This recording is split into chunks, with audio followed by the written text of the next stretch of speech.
요한복음 4장 6절로 14절까지의 말씀입니다. 신약성경 요한복음 4장 6절로 14절까지의 말씀, 저와 한 절씩 교독하시고 마지막 절 함께 읽겠습니다. 제가 먼저 6절 말씀 읽겠습니다. 거기 또 야곱의 우물이 있더라. 예수께서 길 가시다가 피곤하여 우물 곁에 그대로 앉으시니 때가 6시쯤 되었더라. 사마리아 여자 한 사람이 물을 길르러 왔음에 예수께서 물 좀 달라 하시니 이는 제자들이 먹을 것을 사러 그 동네에 들어갔음이러라. 사마리아 여자가 이르되 당신은 유대인으로서 어찌하여 사마리아 여자인 나에게 물을 달라 하나이까 하니 이는 유대인이 사마리아인과 상종하지 아니함이러라. 예수께서 대답하여 이르시되 내가 만일 하나님의 선물과 또 내게 물 좀 달라 하는 이가 누구인 줄 알았더면 내가 그에게 구하였을 것이요 그가 생수를 내게 주었으리라. 여자가 이르되 주여 물기를 그릇도 없고 이 우물은 깊은데 어디서 당신이 그 생수를 얻겠사옵나이까. 우리 조상 야곱이 이 우물을 우리에게 주셨고 또 여기서 자기와 자기 아들들과 짐승이 다 마셨는데 당신이 야곱보다 더 크니까. 예수께서 대답하여 이르시되 이 물을 마시는 자마다 다시 목마르려니와. 함께 읽겠습니다. 내가 주는 물을 마시는 자는 영원히 목마르지 아니하리니 내가 주는 물은 그 속에서 영생하도록 솟아나는 샘물이 되리라. 아멘. 제가 한번 기도하고 말씀 나누겠습니다. 하나님 감사합니다. 오늘도 우리를 이 은혜의 자리로 이 생명수 강가로 인도하여 주시니 감사를 드립니다. 어려운 상황과 또 여건 속에 주님을 믿음으로 붙잡고 예배하는 모든 주의 백성들을 주님께서 이름으로 아시고 그 모든 형편과 사정을 아시는 줄로 믿습니다. 오늘 우리에게 꼭 필요한 말씀을 주시고 도전을 주시고 위로와 새 힘 허락하여 주시옵소서. 그 일 가운데 부족한 총을 사용하여 주실 것을 믿고 감사드리며 예수님의 이름으로 기도드리옵나이다. 아멘. 저는 오늘 영생하도록 솟아나는 샘물이 되리라, 영생하도록 솟아나는 샘물이 되리라 라는 말씀으로 요한복음 4장 말씀 계속해서 전하도록 하겠습니다. 여러분, 오늘 말씀의 주제는 목마름입니다. 오늘 본문은 예수님이 사마리아의 어느 우물가에서 인생의 목마름으로 방황하던 한 여인을 만나주는 사건을 기록하고 있습니다. 오늘 이 여인은 예수님을 만남으로 그의 삶에 영생하도록 솟아나는 샘물이 솟아나는 것을 경험하게 되었고 그로 인해서 그의 인생에 놀라운 반전과 변화를 경험하게 되었습니다. 바라기는 오늘 이 기도에 나오신 우리 모든 분들이 이 놀라우신 예수님을 만나고 그 안에서 그 인생에 놀라운 반전과 변화를 경험하는 은혜가 있기를 축복합니다. 오늘 함께 그 본문의 이야기를 계속 살펴보도록 할 텐데요. 6절로 8절까지 말씀 한번 이어서 같이 읽겠습니다. 시작. 거기 또 야곱의 우물이 있더라. 예수께서 길 가시다가 피곤하여 우물 곁에 그대로 앉으시니 때가 6시쯤 되었더라. 사마리아 여자 한 사람이 물을 길러 왔음에 예수께서 물을 좀 달라 하시니 이는 제자들이 먹을 것을 사러 그 동네에 들어갔음이로라. 아멘. 오늘 등장하는 이 사마리아 여인은 우리가 지난주 살펴봤던 니고데모와 달리 예수님이 그 여인을 직접 찾아오지 않았다면 이 여인은 평생 예수님을 만날 가능성이 없는 여인이었습니다. 당시 이 사마리아인들은 유대인들에 의해서 아주 부정하게 취급을 받았던 사람들이죠. 아수르가 펼친 그 민족 혼합 정책에 타협했고 그래서 이방인과 통혼했다는 이유로 이 유대인들에게 아주 부정하고 또 불결한 사람들로 취급을 받았던 사람들입니다. 그래서 워낙은 유대인들이 이 길을 갈 때도 이 사마리아 땅을 지나가지 않고 일부러 삥 둘러서 먼 길로 돌아갔다는 것이 당시의 관행이었던 것이죠. 예수님 역시 그것을 모르실 리 없으셨습니다. 그리고 자칫 이러한 예수님의 행보가 예수를 트집잡기를 호시탐탐 노리고 있던 사람들에게는 너무나도 좋은 시비거리가 될 수 있다는 사실도 예수님이 아셨을 것이에요. 그러나 예수님은 다분히 의도적으로 오늘 영어 성경에 보면 must라는 단어를 쓰고 있습니다. 내가 사마리아에 지나가야 통과하여야 하겠다.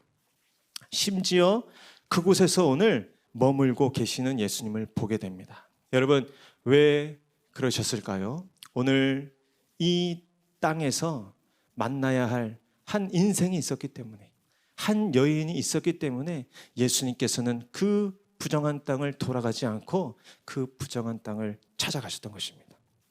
바로 오늘 본문에 등장하는 사마리아 여인입니다. 이 여인은 사마리아 사람들 중에서도 부정하게 취급을 받았던 여인이었어요. 부정한 자들 중에서도 부정한 자로 취급을 받았던 것이죠.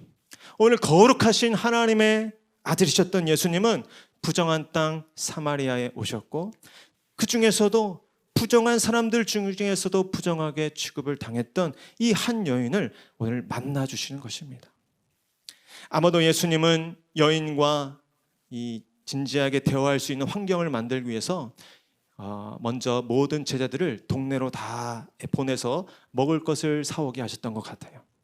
제자들을 보내고 나자 곧 한 여인이 그 정오에, 오늘 시간을 보니까 당시 시간대로 보면 정오 12시에 해당되는 시간입니다. 그 정오의 뜨거운 태양빛을 그대로 받으며 무거운 그 물동이를 이고 지친 발걸음으로 예수님이 기다리고 계신 우물가로 나오는 한 여인이 있었습니다.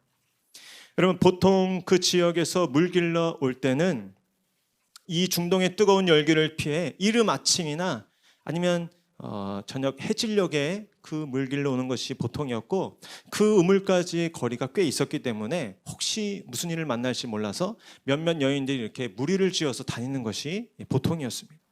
그런데 이 여인은 홀로, 그것도 가장 햇볕이 따가운 그 정오에 물을 길르러 지금 우물로 나온 것입니다. 여러분, 왜 그랬을까요? 사람들과 마주치기 싫었던 것입니다. 이후에 본문을 보면 알겠지만 그녀는 사연이 많은 여인이었어요. 17절을 보면 그녀는 지난날 남편만 5이 있었고 지금 있는 남편도 자기 남편이라고 떳떳이 말할 수 없는 그런 처지에 있던 과거가 복잡한 여인이었습니다. 그 여인이 이 조그만 동네에 있으면서 그동안 얼마나 많은 사람들의 입방아에 오르내리며 수군거림과 그 구설수에 시달렸을지 상상이 되는 것이죠.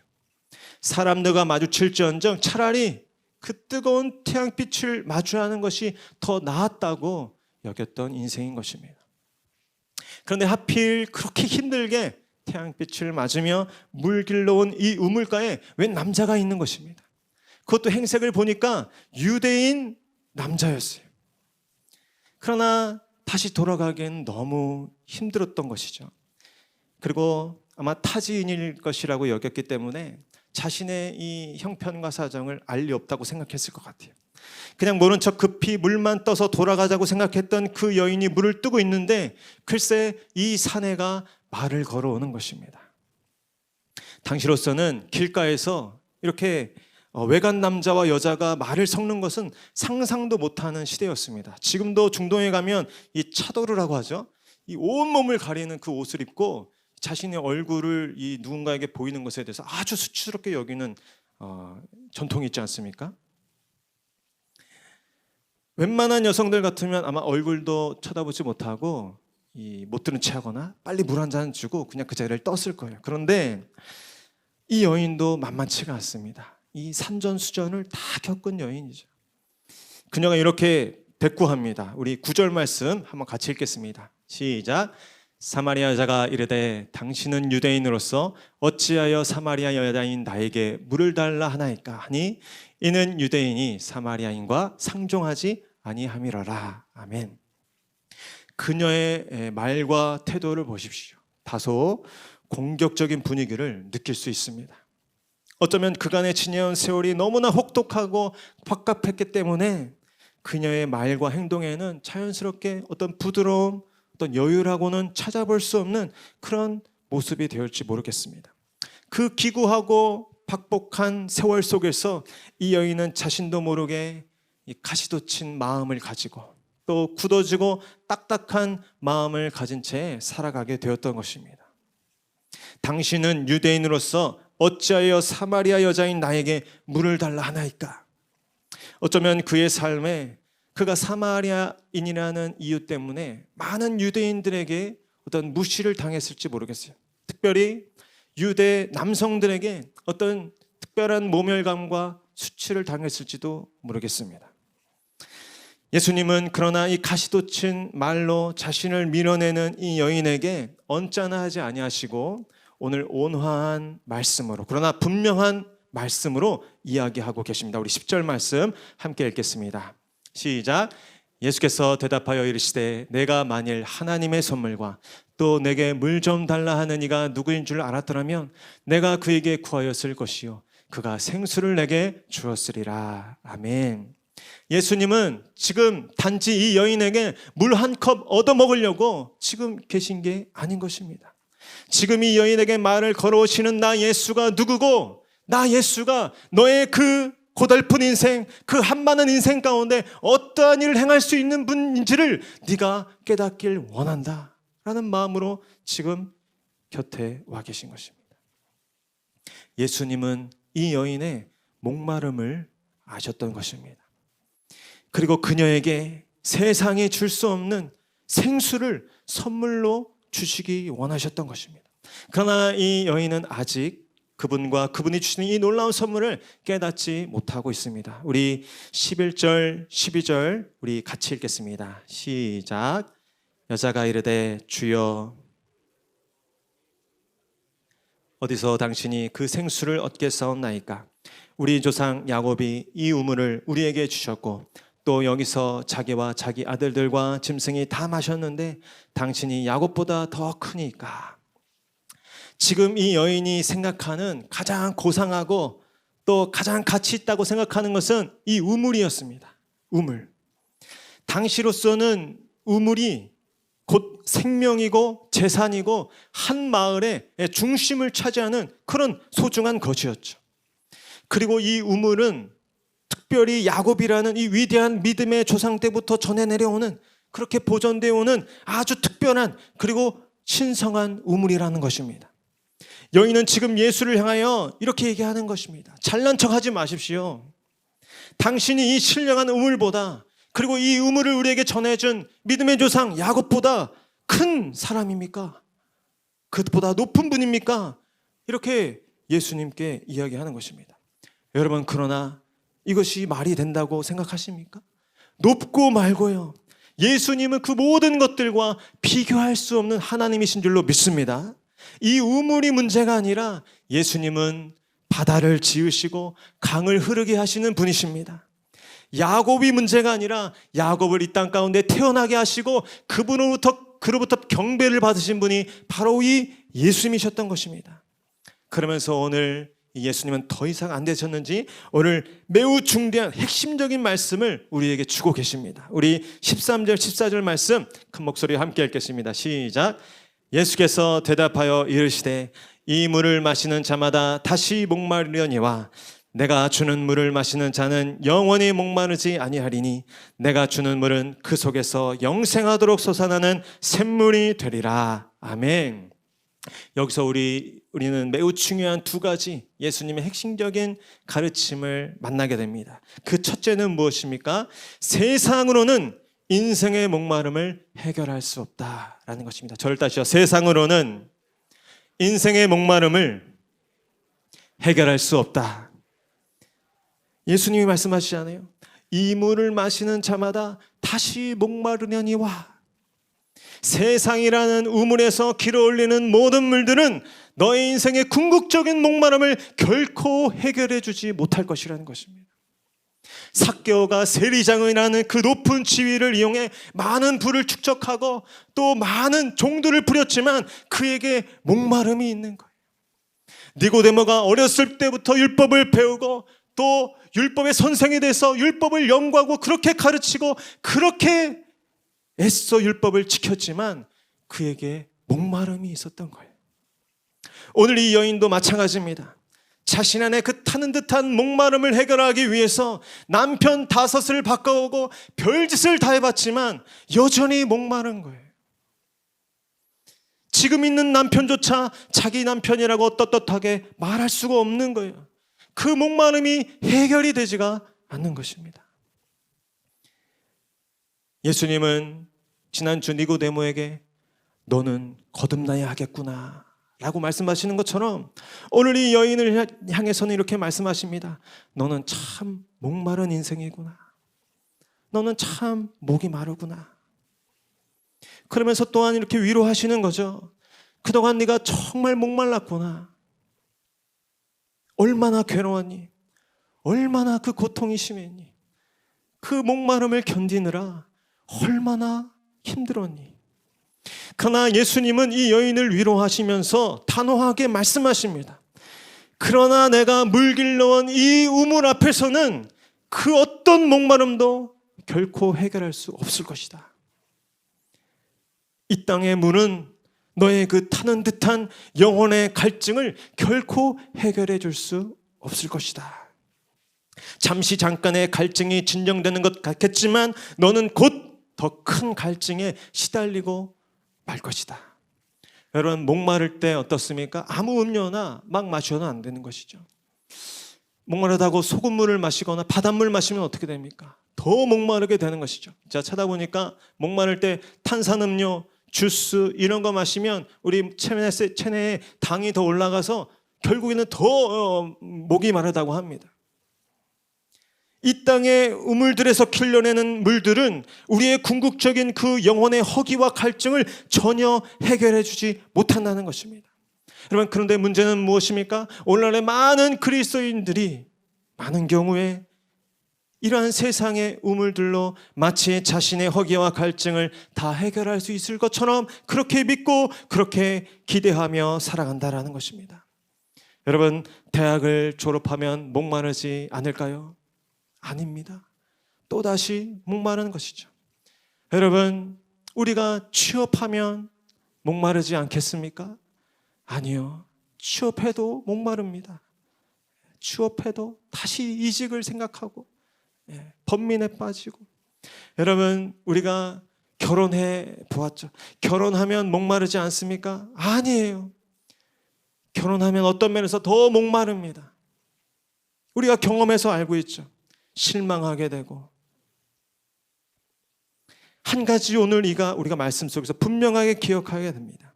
인생은 이 땅의 것으로 결코 그 목마름에서 벗어날 수 없다라는 것입니다. 여러분, 동의하십니까?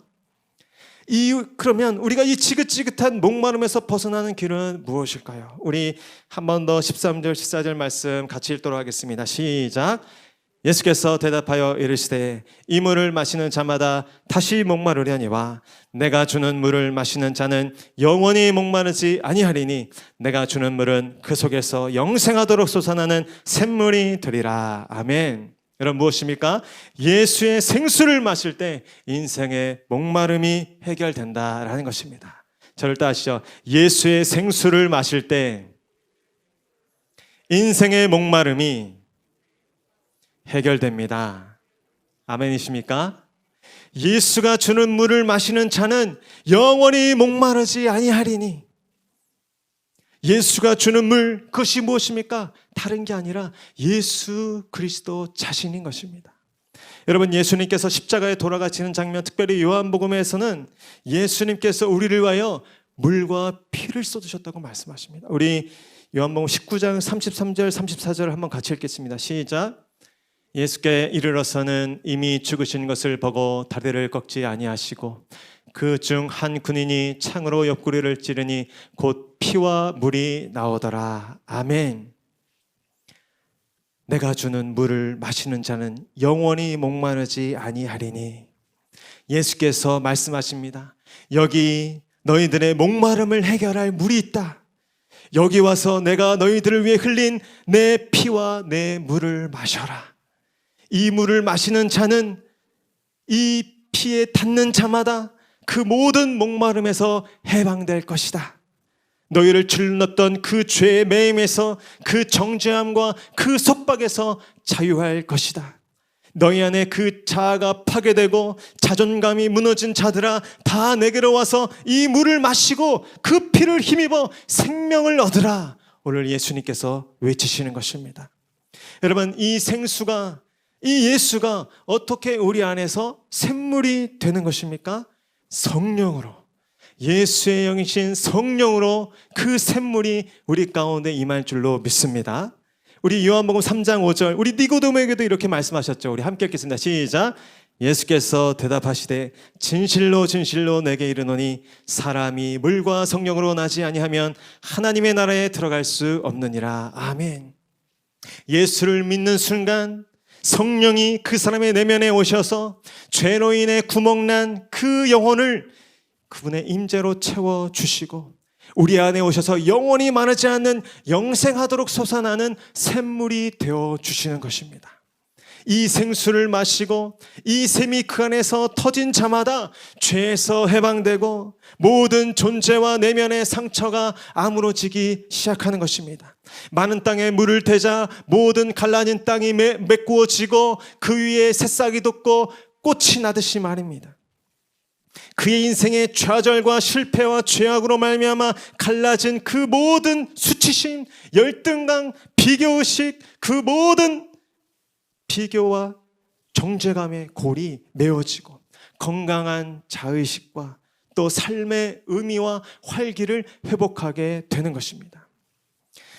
그리고 그동안 자신의 목마름을 해결해 주려고 믿었던 모든 것에 대한 그릇된 집착이 물러가고 이제야 비로소 그 모든 것을 제대로 다루고 통제하고 또 사용하고 누릴 수 있는 진정한 주체적인 존재로 거듭나게 되는 것입니다.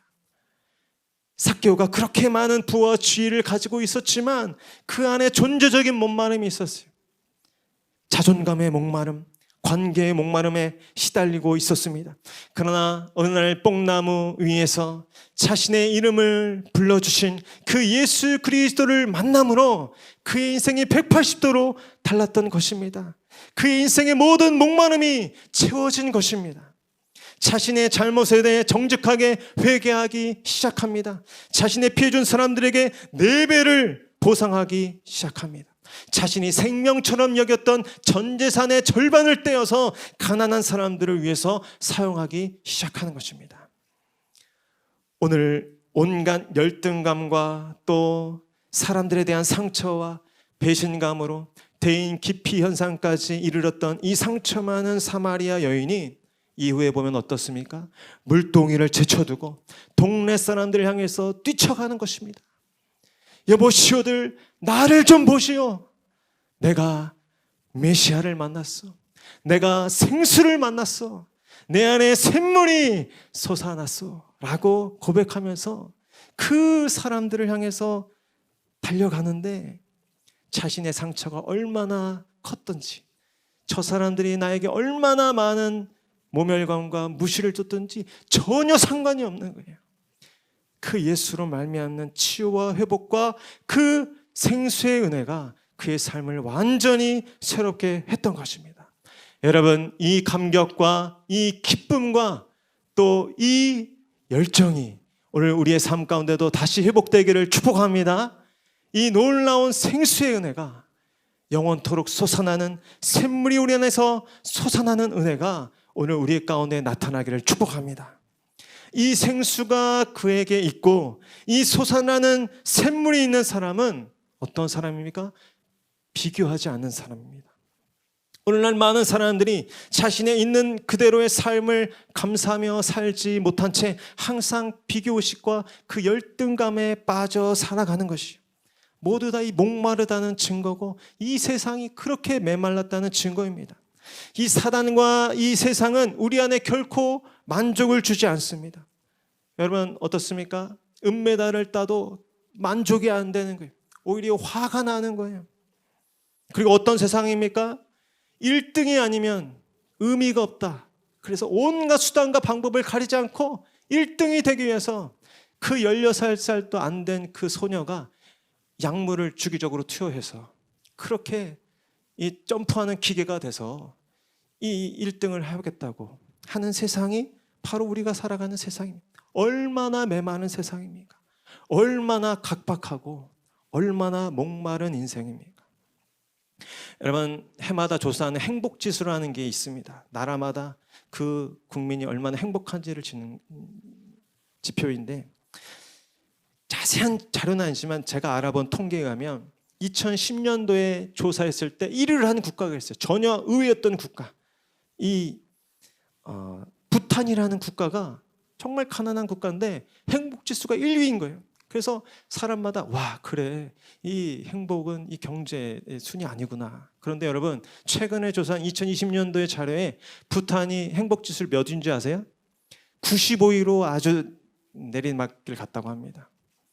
그 이유에 대해서 이 학문적인 어떤 자료는 없었지만 어떤 분이 이렇게 얘기하더라고요. 그 10년여 기간 동안 SNS가 발달하고 인터넷 매체가 발달하면서 그 사람들이 주변 나라들에 비해서 자신 나라가 얼마나 초라한지 얼마나 가난한지를 비교하게 됐다는 거예요. 그래서 그 행복지수가 1위였던 그 행복지수가 95위로 추락하고 말았다는 것입니다. 얼마든지 일리 있는 이야기지 않습니까? 여러분 그러나 어떻습니까? 예수가 주는 생수를 마신 자는 그 안에 영원토록 솟아나는 샘물이 있는 자는 그 모든 상황과 여건 속에서도 감사할 수 있는 사람입니다. 모든 상황 속에서도 하나님의 섭리와 그 의미를 깨닫기 때문에 믿기 때문에 감사하는 사람들입니다. 자신의 실수와 실패에 대해서 필요 이상으로 자책하거나 열등감을 느끼지 않습니다. 오히려 이 여인이 그랬던 것처럼 그 모든 실패로부터 성령의 능력으로 딛고 일어나서 나를 보십시오. 내 인생을 보십시오. 나처럼 비참했던 인생도 나처럼 실패했던 인생도 이렇게 새로운 삶을 살게 됩니다. 오히려 예수를 증거하는 교재로 자신의 삶을 실패한 인생을 자랑하며 다니는 인생이 되는 것입니다. 오늘 이 예수를 만나고 이 예수가 주는 생수를 경험하는 저와 여러분들 될 수 있기를 축복합니다. 오늘 예수의 영이신 성령께서 우리 안에 다시 한번 강력하게 역사하여 주셔서 우리 안에 막히고 닫혀 있었던 그 모든 생수의 근원이 열리고 솟아나는 은혜가 있기를 축복합니다. 여러분 중에 혹시 삶의 기쁨을 잃어버린 분들이 계십니까? 기쁨의 근원 되시는 하나님 앞에 구하시길 바랍니다. 혹시 여러분의 인생 가운데 감사를 잃어버린 분들이 계십니까? 우리에게 감사할 조건을 주시는 하나님께 간구하시길 바랍니다. 여러분의 가정 가운데 화목을 잃어버린 가정이 계십니까? 모든 것을 연합하여 화목하게 하시는 그 주님께 여러분의 가정을 화목을 위해서 기도하시면 하나님께서 그 은혜를 주실 줄로 믿습니다. 여러분의 인생 가운데 삶의 용기와 지혜가 필요한 분들이 계십니까? 얼마든지 주시되 후히 주시고 꾸짖지 않으시는 주님께 그 용기와 지혜를 구하시고 그 충만한 지혜와 용기를 힘입으시는 저 여러분 될 수 있기를 축복합니다. 여러분의 신앙생활 가운데 그 열기와 그 생기와 그 열정을 회복하길 원하시는 분들이 계십니까? 우리의 인생의 주가 되시며 우리의 삶의 의미와 목적이 되시는 예수님께서 우리의 인생 가운데 활기와 생기와 그 열정을 다시 부릴 듯 회복시켜 주실 줄로 믿습니다. 그 생수의 은혜, 그 샘솟는 그 생명의 은혜를 오늘 우리 가운데 예수님이 주시기를 원하시는 것입니다. 그 주님이 오늘 이 자리 가운데 함께 하시는 줄로 믿습니다. 우리로서는 나아갈 수 없을 때 예수님이 찾아오셔서 그 우물 곁에서 그 목마른 인생, 그 갈급한 영혼을 어루만져 주시고 당신의 생수로 그 인생을 완전히 회복시켜 주셔서 이제 거룩한 하나님의 증인으로 변화시킨 것처럼 오늘 인생 가운데도 주님이 찾아오셔서 놀라운 새 일을 행하여 오실 줄로 믿습니다. 그 놀라운 일들 우리 가정 가운데 또 이 교회 가운데 이 나라 이 민족 가운데 우리가 주님 앞에 우리의 목마른 모습 그대로 나아갈 때 하나님께서 얼마든지 그 생수의 은혜를 그 샘물의 은혜를 허락하여 주실 줄로 믿습니다. 오늘 그 믿음을 가지고 우리 함께 찬송하고 기도하길 원합니다.